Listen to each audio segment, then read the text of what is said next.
Hey everybody, it's Ken. I'm here with my good buddy Jon. How you doing? Jon Rosenberg with Levros. Now, Levros is a commercial real estate company here in Arizona. They just won a big award. Yes, we did. A top local commercial brokerage firm by Ranking Arizona. So number exciting. one in Arizona. Yeah. So it's really, really great to have you here. Thank you. So Jon's got an incredible background, 27 years in office and retail right here in Arizona. And he's got an incredible company. Jon, thanks for being on. Thank buddy. you. Thank you. Thanks So for the kind words. Everybody a little bit about, your firm. Sure. So I started Levros, was, like you said, a little over 27 years ago now.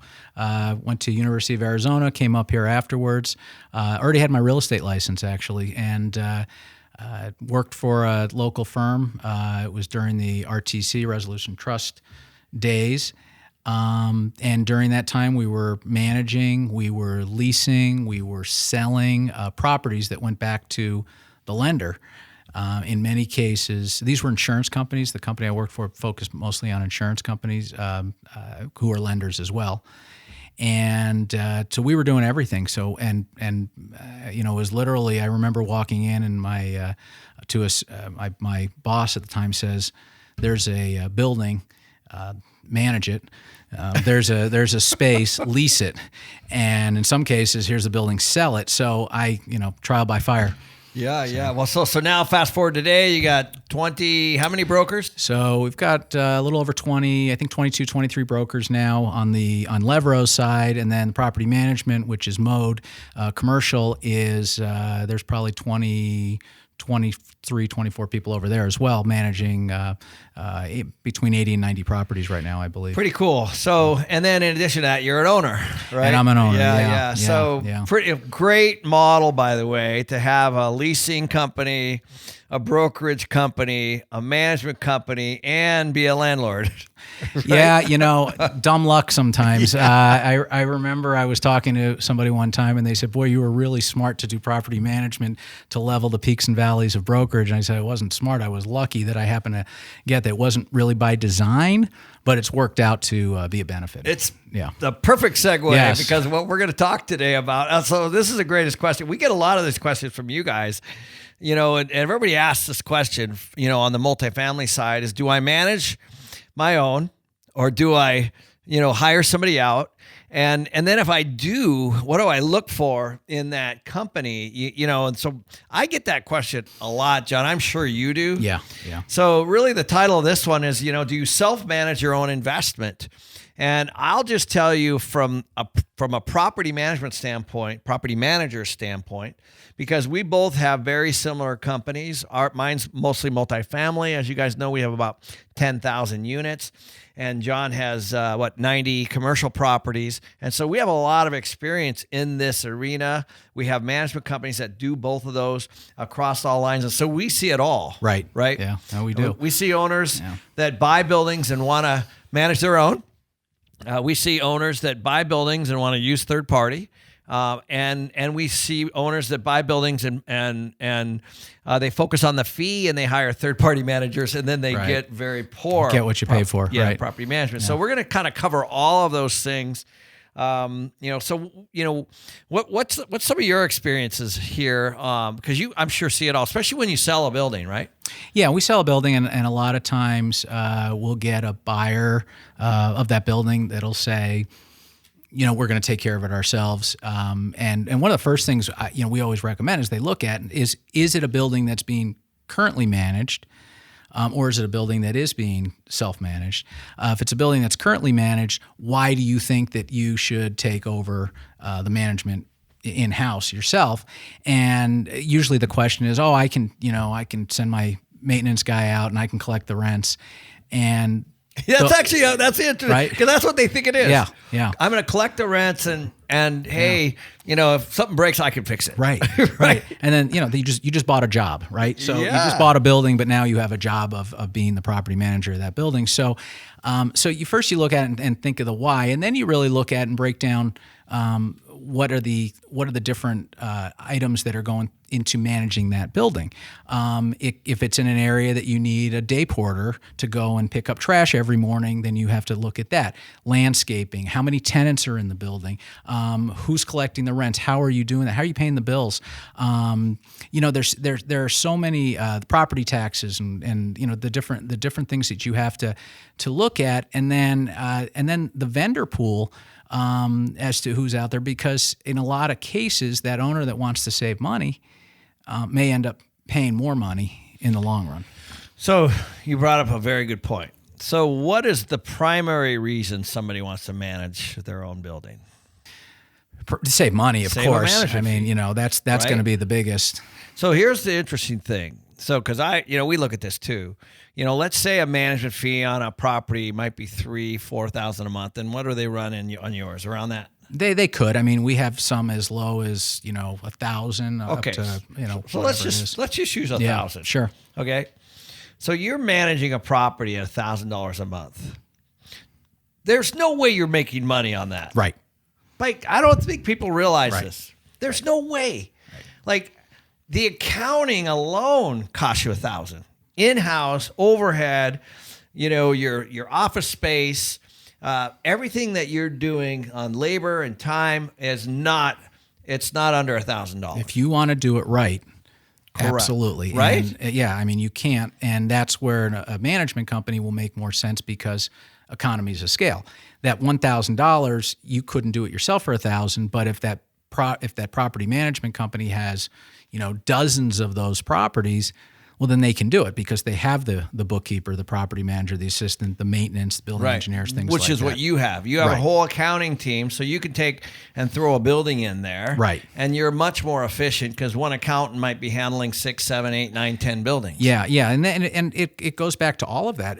You have accounting support, you have management support. As a property manager, assistant property manager, who takes a call when someone is, going, and then we Which have happens, by the then way. we have building engineers, that run out and they're doing, taking care of things, whether it's, a pipe, quick pipe break or not quick, but when you have a leak or lights out, whatever it is, lockout, the locks are not working, the toilet's running. I got my hair cut this morning, by the way, before. How do I look? It looks good. Okay, good. Sure. So anyway, I'm in there, and there's an HVAC guy in there, like in the barber shop, right?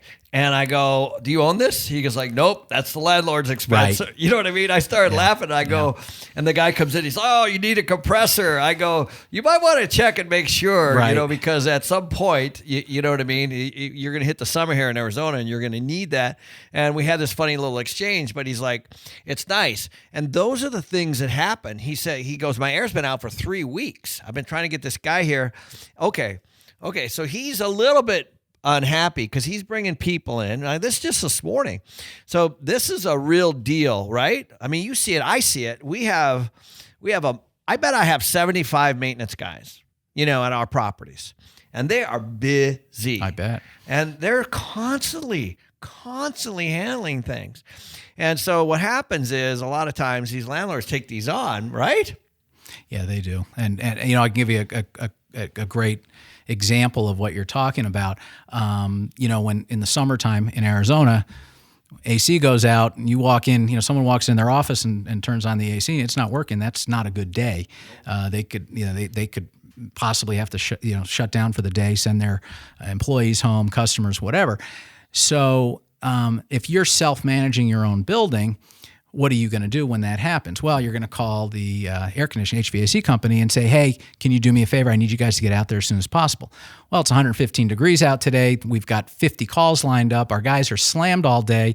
They'll get there first available and who guy. Are you? And who are you? Yeah. First available guy will get there by, hopefully this afternoon. Well, here we are now, 3:00 in the afternoon. They get there. The tenants are not happy. They just had a completely unproductive day. And they get there and they don't have keys to get into the maintenance closet, or they may not know if the AC's on the roof, where it is. So they spend the first hour just diagnosing what's going on or figuring out where to go. And then then the billing starts going up, and then they come back to you, "Okay, we'll have parts tomorrow, next day," whatever. And if you're a self-managing landlord that has a job, right? It's just a great day for you. Yeah. Right. Now go to the other side. You have a third-party manager. They call the third-party management company. Our AC's out. That company sends out, in our case, we send out a building engineer. We have some of them are actually HVAC certified. They have keys on their truck. They show up there. They're there, 30, 45 minutes. They already know where to go. They go in. They already know where the maintenance room is. They pop up. Maybe it's something simple, recharge or start, a reboot or whatever it is, and they could be back up and running within an hour. Well, think of your tenant now, 1 hour tenant versus all day tenant, or the next day. And then think of the cost. Correct. 1 hour versus several. Yeah. Yeah. If they have clients coming, or it could be a doctor's office, a dentist's office, it doesn't really matter. Right. But these are real things that happen real time. I mean, we have water leaks, we have fires. We just had a fire in Texas. It took 20 units out. Happened to be arson, by the way. A tenant was lit his own unit. So it was crazy. Like, things happen, guys. And so, obviously we had a massive call around that, but those are real things, right? They happen they're real. all the time. Yeah. And what my experience has been that, people, people ask me, when they buy these single family houses too, like, should I manage it? Should I not manage it? I always say, do you have the time? I always start with that. Not necessarily the experience, because usually they do not. But, managing a home has a lot less moving parts, and you could probably do it. But managing a house, what is it, $100 a month? Right. Maybe two. I go, really? Like, you know what I mean? Like, pay are you someone. really going to pay all the bills and collect all the rent and manage the landscaper and the maintenance people and the tenant calls and all that stuff? Is it really going to be less than $100? Right. Is it really worth your time? Right. When you're at your kid's birthday, and these are real things. And not only that, you're keeping the tenant happy, which increases. Look, the tenant retention is so important. So you don't want that tenant to be upset and move out as soon as their lease is up, or find a reason to move out sooner. You want them to stay and renew, because just that 1 month downtime of finding a new tenant, paying commission, fixing up the space, blows away that $100 or whatever it is that That's the other thing. Paying. And so what we were laughing about before we decided to pick this topic was, we actually love self-managed properties, right? When we're buying, That's what I'm saying. When we're buying, because, and I've done this a lot. We had a group. I remember there was a group from Denver, and the guy had raised a bunch of money, because raising money is actually not that hard, and bought this building. And it was a disaster, right? It was highly vacant. It was, and it had a lot of the people that were actually living there probably shouldn't have been in there. So, number one, they had a lot of vacants. Two, they had a lot of deferred maintenance, because when you have vacancy, you have no cash, so you can't pay for any of that. But also, three, the people that lived there shouldn't have been there, so they weren't really paying. And then so you had all those people that are going to move out. And so they basically call a third-party management company because they screwed it up. Right. So we step in, and it gets worse, right? Because you have to evict people that aren't paying rent. And so now your vacancy's gone down. Right. And the owner's like, what's going on here? I go, dude, it's your issue. Like, you put all these knuckleheads in here, right? Don't you want people that are going to pay rent? So finally what happened was, after 3 or 4 months, they fired us. I was like, what? And you're the one that ripped off the Band-Aid, right? I ripped the Band-Aid off, but he didn't want to tell his investors. Right. You know what I mean? Because he was trying to save that little bit of management fee. He's trying to put it in his pocket is what he was doing. He was flying there and, hey, I raised all this capital and I got this nice investment. But really and the manager also was stealing, so we had to fire him when we started. There was all these things. And so the point is that we love those buildings, right? Because these guys don't know what they have. Right? Yeah. So you've probably found this. It's mismanaged a lot of times. And look, there's the occasional owner that actually is on site, and that is a focus, and they enjoy it, and they get to know the tenants, and they work with the tenants, and you have that. But that's a rarity. The majority of these are not necessarily on site, and if they are on site, they may have their own business. So do they focus on look, my building that I'm in, we don't manage it ourselves. We have a property manager of our management company, obviously, but we don't want to deal with it. If there's an issue, it goes through the management company, including paying rent and paying all the bills. So you find these owners that think, I live not too far away. I can come down. I can mow the lawn myself or whatever it is. That gets old. It affects the tenant too. That's the biggest issue. Yeah. You guys, they're not thinking long term. They're not thinking retention, right? Renewal, right? Yeah. And these people, they're getting pissed if they're having business interruption issues, which really do happen. Sure. And you're not dealing with them. They're like, screw this place. I'm going to the next one. Right? Absolutely. And they're getting approached all the time to move to the more professional building, professionally managed buildings, professionally leased buildings. They're always getting approached. So, your job if you own a building is making sure that you're doing everything to make sure that the building's not only running smoothly, but you're keeping the tenants happy, and those go hand in hand. So I wrote down a little list here of just things that I was just scribbled this down this morning on things that a professional management company like ours does, like we do. We source tenants, screen tenants. We all are legal. All those leases are all tight. All our accounting. We manage the expenses. We manage the income. We advertise. We manipulate the rates up or down. We manage the leases. We screen all the tenants. We collect from the tenant, or we collect if they don't pay. We do preventative maintenance. We do repairs. We have all these issues around rent, repairs, tenants, evictions. We enforce the lease. We fill vacancies. We communicate to the owner. We do the accounting. We pay the bills. Report weekly. All that stuff for $1,000 a month. Yeah. I mean, think about that. There's a lot. There's a lot, and one of the other things that's an unbelievable list, and there's a lot of more. other things. You look at one of the things like vendor review. If you have, I have a good example of a property that we took over the management, and it was adjacent to another property we were currently managing. And the property manager went in and said, well, you're paying, I'm going to say, $2,000 a month for your landscaper. Well, our landscaper that does multiple buildings, who always gives a preferred rate to us because we have so many, again, economies of scale, and we handle the building right next door, so they're going to be out there one time. Well, if we can get them down to $1,200 a month, by the way, your management fees, $1,000. We just saved you $800 of it, so now it's cost $200. Correct. And that's just before you even open the door. There's so many other little things that are being done that you don't even realize as an owner that you may be missing. Oh my gosh. It's so funny. We sit around here in our conference room and we're meeting with our insurance brokers, and we're dialing in our coverages, our deductibles, and making sure, that all our assets are covered, and there's all kinds of loopholes in that. We just cut a big deal on our property tax appeals. So we're managing insurance, we're managing the property taxes.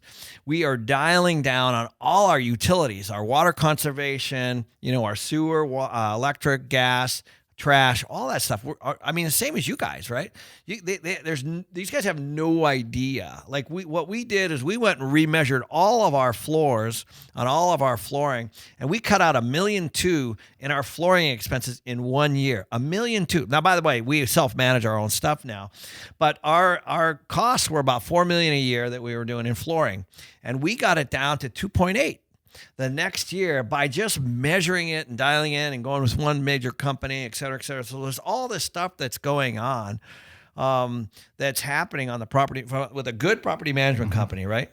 It's funny that you're talking about measuring the flooring and saving money, not only on the cost of the flooring, but I remember a building where we had a client bought a property and it was self-managed, and the new owner came in and said, we need to get these vacancies filled, and we were not only managing, but we were doing leasing. But so we went in, and the old management company didn't really know the right way to measure a space. Yeah. So you've got BOMA standard way of measuring a space. So they were missing square footage. So now we went through and we start measuring the space. The building grew by at least 10%. So I remember that owner called me and said, find any other building that these people own. I want to buy them. Yeah. So, that was instant just by having, it's crazy. So we went in and remeasured all the suites. And as the tenants turned over, we were able to increase the rental income.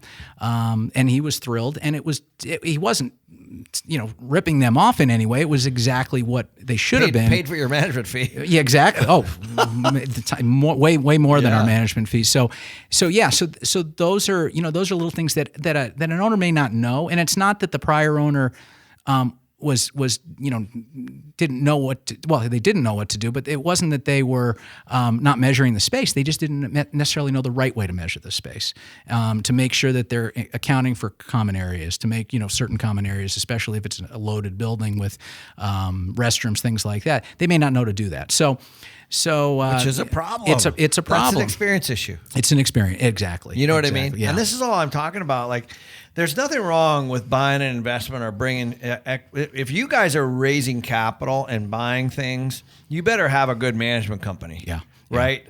If you don't understand it. Right. Right. Yeah. Because it's not worth saving a little bit of money. That story that I told you was a true story. Those guys out of Colorado. They lost the building basically. You know what I mean? Because they brought another management company in, and then by that time it was too late. They had like $200,000 in open AP. They couldn't make their mortgage. They had to, they were missing the tax, et cetera, et cetera. And this is all before, when everything started crashing back in the early 2000s or mid 2000s. But regardless, it's such a small number, and if you're really in the investment business. Like really, and you're out trying to find deals that are cash flowing, that's all you should be spending your time on, right? Yeah, you should. And then as an investor, you're going to eventually sell that property, potentially. But if you are, and you don't have it professionally managed, the buyer is going to come in and look at it and say, okay, these numbers, are they correct or are they not correct? What are they missing? What else do we need to build in? So the money you may be thinking you're saving, you're just going to lose it in the end anyway, because now someone comes in and thinks, well, I better build in this amount. Better build in a management fee. Better build in, the costs of certain areas of the building that maybe the vendors are too high. We need to spend the time now to do that. And quite frankly, they're going to build it in. They're going to beat you up on the price. You're going to sell it for less than you could sell it for, and they're going to be the winner. You might not even know. So we bought a portfolio of properties. We bought 8 properties all at once, and for a lot of our investors, it was called the Tucson 8 Opportunity Fund, and we bought I think it was just under 2,000 units, and. But when I looked at the broker package, I hadn't even gotten into due diligence. It was managed by a small mom and pop company, and they owned all 8. And I saw all these things, because I'm like, oh my gosh, they're not charging for the water, sewer, trash. And they're not pricing the units by location. And there's a lot of value add here. And the expenses were high in these areas. And it all calculated up to $500,000 in NOI growth. Wow. So before I even looked at the buildings, just by looking at the math from a self-managed portfolio of 8, I saw $500,000 in NOI. Now, could I have been wrong? Of course. And when we got into due diligence, it was pretty close. But I knew that we had a massive value add, right? So I knew that we're talking about close to $20 million in value add. And how much did they pay for management fees during that time that they thought they were saving? Right. Yeah. So they had their own little management company and their own little office and their own little property manager running around doing all this stuff. Nothing wrong with that, guys. But I'm telling you, that was a massive win for my investors because we bought all 8. And eventually, what we ended up doing was improved 4 of the 8. Well, actually, we improved all 8. We sold 4 off, and we got all our cash back. So now we own 4 free and clear. Infinite. Yeah, right? We're infinite, and this is how it works, right? You do the same thing with office, right? Yeah. When we're looking at self-managed stuff, we're looking at all the stuff that the management company sees and the efficiencies that we bring. You see it in the financials, right? And the way they're running the buildings. Yeah, it's the first thing you have to do is you have to look at that. You look at the financials, you look at the package, and then you determine, right or wrong. And like you said, is there money left on the table? And for a buyer, if they find that, that's secret. That's the found reason money. You buy. Yeah, that's the gravy. That actually is the reason we buy. So if we don't find that on a deal, we're not buying stuff just hoping the market goes up. We're buying stuff. We're trying to force equity. We're trying to see a mistake on the rent. We're trying to see, and by the way, that happens all the time, right? We're trying to see a mistake on the expenses. We're trying to see a mistake on the other income. We're trying to see a mistake on the debt. And guess what? With all of those things at your disposal, there's almost always something, right? They miss it. They may miss a rent increase, as simple as a rent increase may be in there. We've seen owners, that self-manage or they come in or they have it mismanaged, and very simple rent increases missed. Maybe recapturing some of the common area or the costs that they're supposed to on a base year lease, which where they basically get to recapture from the tenants, or the tenants have to pay any increase in certain expenses. They may miss that, or not do it properly, or not calculate it, or maybe not even bill it altogether. So there's all kinds of money that an owner could be leaving on the table without even realizing it. And that's the interesting tenants thing. aren't going to say, "Oh, by the way, I owe more money." That's just not going to happen. They don't even realize it. Yeah. That's actually the interesting thing. They're looking at the $2,000 or $3,000 a month that they make on a management fee, and we're looking at the millions of dollars of value add. Right. That's really the reality of it, right? Yeah. I mean, just professional versus not, And it's so, guys, there's nothing wrong with self-managing your property at all, but you have to have the time, you have to have the experience. And if you don't have the experience, make sure you find people that have experience on lots of different things. Your accounting has to be tight. You have to know how to manage your vendors, because every HVAC guy is going to get on a roof and tell you need a new unit every single time. It starts there, right, and then it works all the way down to a $100 repair. Right, at the haircut. Right? Yeah. I mean, this is very common in our world, right? Yeah. Or a painting contractor, or a landscape contractor, or a plumbing, or electrical, or whatever it is. They always start out here, and the property management's job is to bring it down to here, right? We just went through this yesterday. I'm looking at renovating a building or a clubhouse in one of our properties, and we got a bid. We said, we want to spend like 50 to 75 grand. We got a bid for 250. Wow. I'm like, okay, right? And I'm like, there's no way. Bid number 2. Yeah. So this is what we do, right? You don't get offended. You just go, next. Right. You know what I mean? Right. Okay. Let's see if we can do this in house. We still need the guy literally had about $150,000 of padding in the bid. This was yesterday. So this happens every day in my world. We get bids. We're looking at all our properties. We're getting guys on the roofs. We're getting paint jobs. We're getting parking lots. We're getting the suites redone, the tenant improvement costs. I'm sure you see them all over the place. Well, and these are people that in theory should be giving you preferential pricing. So if they're doing that to you, imagine what they're doing to somebody that doesn't have any other properties. If you're single property, you're a landlord, an owner of of just one property, they're not going to give you any deal. They look at an MC companies, they say, well, gosh, if I get in with them, I could maybe get 10 other jobs. So I want to be fair and reasonable and maybe go in and actually give a better pricing model. So that's exactly right. And that's why I brought up the flooring thing, because, when we went through all our flooring, John, just like you do, I know exactly what it's going to cost before I even pick up the phone. Sure. Right? Yeah. Oh, yeah. We already know, guys. And so we're not getting 3 bids. We're calling a vendor that we've already vetted that has 20 different projects with us, and we're basically monitoring their bill when it comes in. Right? Yeah. It's not 3 bids at that point. Yeah. You've already vetted. Well, you have these trust, people. and that's important. You do have trust. Yeah, and it's the same thing all the way up the line with all these different vendors. And there's hundreds of vendors that we're managing. Hundreds. I think our vendor list is over 2,000 people right now. You know what I mean? Well, we're all over the Western U.S. So we have Texas, Oklahoma, Nevada, Oregon, Arizona, and so we have different vendors in different areas.